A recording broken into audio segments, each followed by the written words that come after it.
రఘువీర్ గారిని నల్లగొండ జిల్లా పార్లమెంటు పరిధిలో గెలిపించేందుకు మా నియోజకవర్గం అంటే నాగార్జున సాగర్ నియోజకవర్గం నుంచే అత్యధికంగా 1,50,000 పైన మెజారిటీ ఇచ్చేందుకు కార్యకర్తలంతా సమాప్తమైనారు. దాన్ని ఈనాడు టీఆర్ఎస్ పార్టీ గాని బీజేపీ పార్టీ గాని ఎలాంటి అనుభవం లేదని కొట్టిపారేస్తూ ఒక దుష్ప్రచారాన్ని లేపుతున్నారు.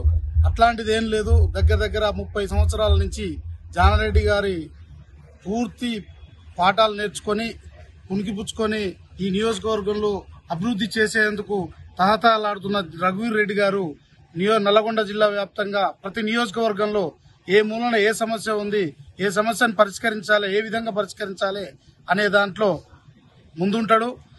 నల్లగొండ జిల్లా వ్యాప్తంగా నీళ్లు, నిధులు, నియామకాలు, ఉద్యోగ అవకాశాలు,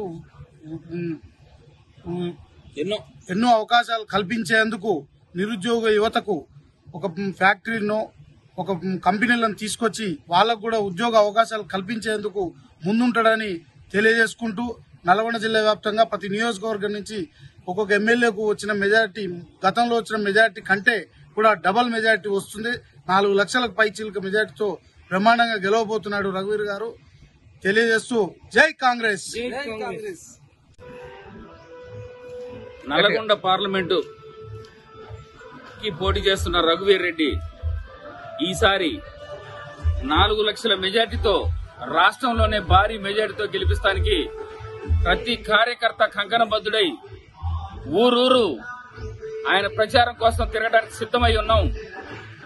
ఎట్టి పరిస్థితులలో కూడా 4 లక్షల మెజార్టీ తగ్గకుండా ఈ ఎంపీ సీటుని రాహుల్ గాంధీ ప్రధాని కావడం కోసం, ఆయన ఆశయం కోసం మేమందరం కూడా పనిచేసి ఈ ఎంపీ సీట్ని అత్యధిక మెజార్టీతో గెలిపించి రేపు పార్లమెంట్ లో నల్లగొండ వాణి వినిపిస్తానికి రఘువీర్ అన్న ఈ ప్రాంతం ఆడు కాబట్టి, వెనకబడ్డ ప్రాంతం కాబట్టి నల్లగొండ గొంతుకై రేవంత్ రెడ్డికి తోడై ఈ జిల్లాలో ముందుకు నడిపిస్తున్న మన జానారెడ్డి గారి పుత్రుడైనందున ఫస్ట్ నుంచి అన్ని లౌకికంగా అన్ని విషయాలు తెలిసిన వాడై రేపు ప్రజలందరికీ ఎంతో మేలు చేసే విధంగా రఘువీర్ రెడ్డి ఖచ్చితంగా మంచి మెజార్టీతో గెలుస్తాడు. మేమందరం కూడా ఆయన గెలుపు కోసం, మంచి మెజార్టీ కోసం తాపత్రపడుతున్నాం. ఈ రాష్ట్రంలో 1-2 కన్నా ఎక్కువ రావు. బీఆర్ఎస్ కానీ బీజేపీకి కూడా 14 నుంచి 15 సీట్లు ఖచ్చితంగా ఈ రాష్ట్రంలో గెలవబోతున్నాయి. మోడీ వేవ్ ఉన్నది అనుకుంటారు. మోడీ వేవ్ లేదు, ఏ బోడీ వేవ్ లేదు. ఇక్కడ ఉన్నదల్లా కాంగ్రెస్ వేవే. భారతదేశంలో కూడా నిన్న మొన్న చూసిన ఒక రాష్ట్రంలో బీజేపీ కానుమైన పగలగొట్టినారు హిందీ రాష్ట్రం బెల్ట్లలో. ఈసారి ఈ దేశంలో ఎక్కువ సీట్లు కాంగ్రెస్ కు రావడం జరుగుతుంది. రాహుల్ గాంధీ ప్రధాని మంత్రి కావడం జరుగుతుంది. ప్రజలందరూ సుఖ సంతోషాలతో ఉంటారు. ఎట్టి పరిస్థితులలో కూడా ఈ రాష్ట్రమే కాదు, కేంద్రంలో కూడా ప్రతి రాష్ట్రంలో కూడా మార్పు మొదలైంది. 5 న్యాయ్ 50 హామీలతో రాహుల్ గాంధీ భారతదేశాన్ని మొత్తాన్ని పాదయాత్ర ద్వారా చుట్టొచ్చినాడు. ప్రజలందరూ కూడా ఆయనపై నమ్మకం పెట్టుకున్నారు. ఆయన నమ్మకాన్ని నిలబెడతాం. ఆయన నమ్మకాన్ని మేము నిలబెడతాం. ఆయన కూడా పేద ప్రజల కోసం, వాళ్ళ కుటుంబమే త్యాగాల కుటుంబం. ప్రధానమంత్రి పదవులు కావచ్చు, ప్రాణాలు కావచ్చు, తృణప్రాయంగా వదిలేసుకున్న ఆ కుటుంబానికి భారతదేశ ప్రజలు ఎప్పుడూ రుణపడే ఉంటారు. నిజంగా కూడా చెప్పాలంటే ఈ దేశానికి ఎన్నో ప్రభుత్వ రంగ సంస్థలను తీసుకొచ్చింది కాంగ్రెస్ ప్రభుత్వం.